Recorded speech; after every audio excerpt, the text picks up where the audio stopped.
آقا کریم علیہ الصلوۃ والسلام کی ولادت جس خطے میں ہوئی، آپ جس علاقے میں تشریف لائے، آپ جس محلے میں تشریف لائے، وہاں کا دستور کیا تھا، وہاں کا اصول کیا تھا، وہاں کا طور اور طریقہ کیا تھا، وہاں کا قاعدہ اور قانون کیا تھا، وہاں کا رواج کیا تھا، وہاں کی رسم کیا تھی کہ جس کے گھر میں بیٹی پیدا ہوتی اس کے گھر میں صف ماتم بچھ جاتا اور اس بیٹی کو گڑھا کھود کر زندہ دفن کر دیا جاتا۔ میرے کریم آقا علیہ السلام کی تشریف آوری سے پہلے، میری بہنیں توجہ سے سنیں، میری بیٹیاں توجہ سے سنیں، آج کائنات میں بیٹی کو رحمت کا جو تاج دیا ہے تو وہ میرے کریم آقا نے عطا کیا ہے۔ آج ماں کو جو جنت کا تاج ملا ہے تو وہ میرے کریم آقا کی وجہ سے ملا ہے۔ تو اس لیے بڑی توجہ سے یہ میری باتیں سننی ہے۔ بیٹیوں کو زندہ دفن کیا جاتا تھا، صف ماتم بچھ جاتا تھا، بیٹیوں سے پیار کوئی نہیں کرتا تھا۔ میرے کریم آقا علیہ الصلوۃ والسلام نے آتے ہی درس دیا کہ لوگوں، بیٹی اللہ کی رحمت ہے، اسے پیار کرو۔ آقا کریم علیہ الصلوۃ والسلام کی محفل سجانے والوں، ایسا نہ ہو کہ ہم میلادی بھی ہوں اور بیٹیوں سے نفرت بھی کرتے ہوں، ساری رات میلاد بھی کریں اور بیٹیوں کی عزتوں کا خیال بھی نہ رکھیں۔ کیا منہ دکھائیں گے آقا کو؟ کیوں؟ قرآن پاک میں اللہ تبارک و تعالیٰ ارشاد فرماتا ہے قُلْ إِن كُنتُمْ تُحِبُّونَ اللَّهَ فَاتَّبِعُونِي يُحْبِبْكُمُ اللَّهُ۔ اے محبوب آپ فرما دیجئے، مولا کیا فرمایا؟ جو یہ چاہتے ہیں کہ یا اللہ تو ہم سے راضی ہو جا، ہمیں اپنا محبوب کر لے، فرمایا ان کو بتاؤ فَاتَّبِعُونِي، میری اتباع کرو، پھر تمہیں کہنے کی ضرورت نہیں ہے، پھر تمہیں کہنے کی ضرورت نہیں ہے، یحببکم اللہ، میں تمہیں خود اپنا محبوب بنا لوں گا۔ علامہ اقبال نے اس آیہ مقدسہ کو اس شعر میں بیان کیا ہے کہ کی محمد سے وفا تو نے تو ہم تیرے ہیں، کی محمد سے وفا تو نے تو ہم تیرے ہیں، یہ جہاں چیز ہے کیا لوح و قلم تیرے ہیں۔ اب آقا کریم سے وفا کا مطلب کیا ہے؟ کہ میرے کریم نے بیٹیوں کو عزت دی ہے، بیٹیوں سے عزت دو، بیٹیوں کو پیار دو۔ بیٹی پیدا ہو جائے، اپنے گھر کے اندر افسوس والا ماحول نہ پیدا کرو۔ جس کے گھر میں 2 بیٹیاں پیدا ہو جائیں، 3 بیٹیاں پیدا ہو جائیں، میں نے یہاں تک ایسے گھرانے دیکھے ہیں کہ اس بیٹی کو طلاق ہو جاتی ہے اس بات پہ کہ تیرے شکم سے 3 بیٹیوں کا ظہور ہوا ہے، بیٹا کیوں نہیں پیدا ہوا؟ اس بات پہ لوگ طلاقیں دے دیتے ہیں، جبکہ رسول اللہ صلی اللہ تعالی علیہ وسلم نے فرمایا، ایسے ہاتھ کا اشارہ کر کے فرمایا جس کی 2 بیٹیاں ہوں وہ ان کی اچھی تربیت کرے، پھر اس کی شادی کرے، وہ حشر کے میدان میں میرے ساتھ ایسے ہوگا جیسے یہ 2 انگلیاں ہیں، ایسے کھڑا ہوگا۔ آج میرا بھائی، میرا نوجوان محلے میں، کیا اس کی آنکھ سے بہن کی عزت محفوظ ہے؟ بیٹی کی عزت محفوظ ہے؟ ہم میلاد بھی کرتے ہیں، بڑی اچھی بات ہے، لیکن میرے کریم آقا علیہ الصلوۃ والسلام کا درس کیا ہے؟ ان سے وفا کیا ہے؟ ان سے وفا یہی ہے کہ آقا آپ نے بیٹی کو عزت کا جو تاج عطا کیا ہے، ہم انشاءاللہ اس کی لاج رکھیں گے۔ بیوی ہو جائے، یہی بیٹی بیوی ہو جائے، تو میرے کریم فرماتے ہیں یہ شوہر کی زینت ہے. یہ شوہر کیا ہے. اب میری بہنیں توجہ سے میری بات سنیں, بڑی توجہ سے. سیدنا عمر فاروق رضی اللہ تعالیٰ اس حدیث کے راوی ہیں. کریم آقا علیہ الصلوۃ والسلام نے ارشاد فرمایا, عمر اگر مجھے اس بات کا خوف نہ ہو کہ لوگ اللہ کے ذکر سے غافل ہو جائیں گے تو تمہیں میں حکم دوں کہ مدینہ پاک میں چلتے پھرتے یہ جو 4 لوگ ہیں ان کو دیکھتے ہی جنتی کہہ دو کہ یہ جنتی ہیں. عرض کی یا رسول اللہ صلی اللہ علیہ وسلم فداک ابی و امی, میرے ماں باپ آپ کے قدموں پر قربان جائیں, وہ کون سے ہیں؟ پیارے آقا علیہ الصلوۃ والسلام نے فرمایا پہلے نمبر پہ وہ عورت, وہ بیوی جو اس حالت میں مرے کہ اس کا شوہر اس پہ راضی تھا. فرمایا وہ عورت چلتی پھرتی جنتی ہے. کتنا بڑا مقام دے دیا, صرف شوہر کی رضا میں. آقا کریم فرماتے ہیں اس بیوی کو جنت کا تاج مل جاتا ہے. عرض کی آقا دوسرے نمبر پہ, فرمایا دوسرے نمبر پہ وہ نوجوان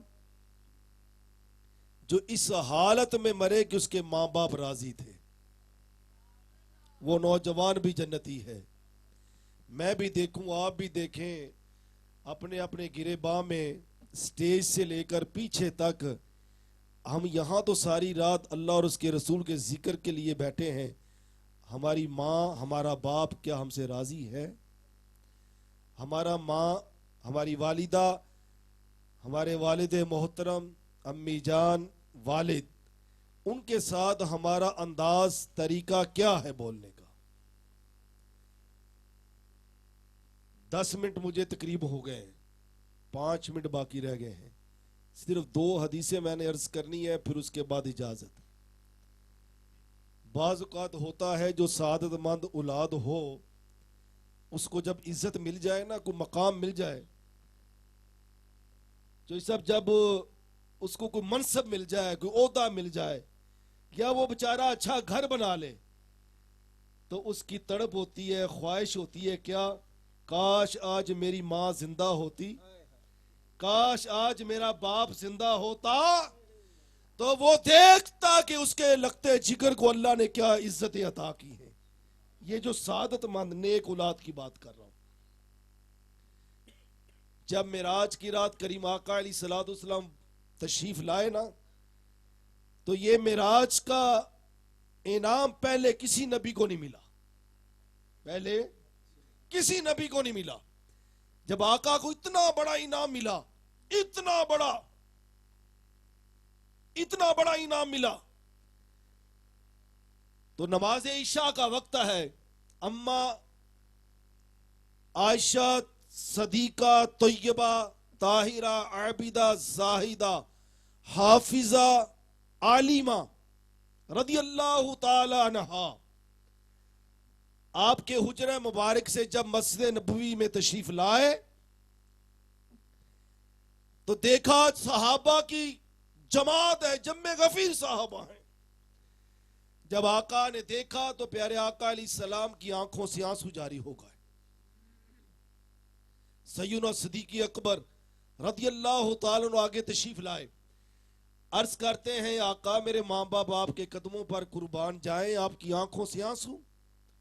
پیارے آقا علیہ السلام نے فرمایا صدیق مجھے میری ماں یاد آ گئی ہے. ذرا غور کیجئے گا, مجھے میری والدہ یاد آ گئی ہے. آج میری ماں زندہ ہوتی, میں حالت قیام میں ہوتا, میری ماں آواز دیتی تعال محمد صلی اللہ علیہ وسلم, میں اللہ کا قیام چھوڑ دیتا اور ماں کی خدمت میں حاضر ہو جاتا. آج ماں بیمار ہو, پتر تبلیغ کے چلے پہ ہو, باپ دوائی کے لیے ترسے اور بیٹا پیر کی چوکٹ پہ جھاڑو دے رہا ہو, اللہ کی عزت کی قسم رب راضی نہیں ہوگا. میں آپ کو پکی بات بتا رہا ہوں. بابا بلے شاہ علیہ رحمہ فرماتے ہیں کہ پڑھ پڑھ کتاباں عالم فاضل ہویوں کدی اپنے آپ نو تو پڑھیا ہی نہیں. ایویں پج پج وڑنا ہے مندر مسیتی کدی اندر اپنے تو وڑیا ہی نہیں. ایویں روز کرنا ہے شیطان نال جھگڑے تے کدی نفس اپنے نال تو لڑیا ہی نہیں. بلے شاہ اٹھدیاں پیچھے بھجنا ہے جڑا گھر بیٹھا انہوں پڑھیا ہی نہیں. گھر میں تو وہ ماں تھی جو ہاتھ اٹھاتی تمہیں مقام ولایت مل جاتا. تو نے اس ماں کی کیا عزت کی. گھر میں وہ بوڑھا باپ ہے جس نے ساری جوانی جو ہے تیری پرورش پہ لگا دی, جس نے ساری اپنے جسم کی قوت جو ہے وہ تیرے حسین فیوچر کے اوپر, کیریئر کے اوپر, مستقبل کے اوپر لگا دی. سارا خرچ کر دیا کہ اس لیے کہ میرے بیٹے کا اچھا مستقبل ہو جائے, میرا بیٹا اچھے مقام پہ پہنچ جائے. اور تو آج اس بوڑھے باپ کو کیا عزت دے رہا ہے, تو اس بوڑھے باپ کی کیا عزت کرتا ہے. پیارے آقا علیہ السلام نے فرمایا صدیق بچپن کا دور تھا, 6 سال کی عمر تھی, حالت سفر میں تھے, ابوا کا مقام تھا, امی جان کی طبیعت ناساز ہو گئی. امی جان نے ارشاد فرمایا تال محمد صلی اللہ علیہ وآلہ وسلم, اے بیٹا قریب آؤ. میں اپنی امی جان کے قریب گیا, فرمایا بیٹا جو آیا ہے اس نے چلے جانا ہے, ہر نئی چیز پرانی ہو جائے گی, بیٹا سب کا ذکر ختم ہو جائے گا پر میرا ذکر ختم نہیں ہوگا. میں نے عرض کی امی جان اس کی وجہ کیا ہے؟ فرمایا اس کی وجہ یہ ہے کہ بیٹا میں تجھ جیسا ستھرا بیٹا چھوڑ کے جا رہی ہوں. 1400 سال قبل پیارے آقا علیہ السلام کی امی جان نے یہ اعلان کر دیا, کیا جن کی اولادیں نیک ہوتی ہیں, ستھری ہوتی ہیں, ان کے ماں باپ کے ذکر ختم نہیں ہوتے. ان کے ماں باپ کبھی بوڑھے نہیں ہوتے جن کی اولادیں خدمت گزار ہوں. بڑھاپا ان کے ماں باپ کو ستاتا ہے, پریشان کرتا ہے جن کی اولادیں نافرمان ہو جائیں. اور یاد رکھیں جو نافرمان اولاد ہوتی ہے, دوسری حدیث پیارے آقا علیہ السلام نے فرمایا جو اپنے ماں باپ کا نافرمان بے ادب ہو, اپنے ماں باپ کو اپنی دعاؤں میں بھول جائے, اللہ کریم اس کے رزق سے برکت اٹھا دیتا ہے. ہم کہتے ہیں ہم بے روزگار ہیں, کاروبار نہیں ہے. یہ سوچو کہ ہمارا اپنے ماں باپ کے ساتھ حسن سلوک کیسا ہے. اپنے ماں باپ کی عزت کرو, اپنی ماں کو بوڑھا سمجھ کر, باپ کو بوڑھا سمجھ کر اس کو اپنی نظروں سے دور مت کرو, ان کو اپنے قریب کرو, ان کے قدموں میں بیٹھو. خدا کی قسم ان سے پوچھو جن کے ماں باپ نہیں ہیں, یہ کتنی بڑی نعمت ہے, یہ کتنی بڑی دولت ہے. دنیا اتے لکھ ساک بندے دے پر کوئی ساک نہیں جے ماں باپ دے ساک ورگا. پتر پاویں زمانے دا ولی ہوئے پر نہیں جے ماں باپ دے پیران دی خاک ورگا. وما علینا الا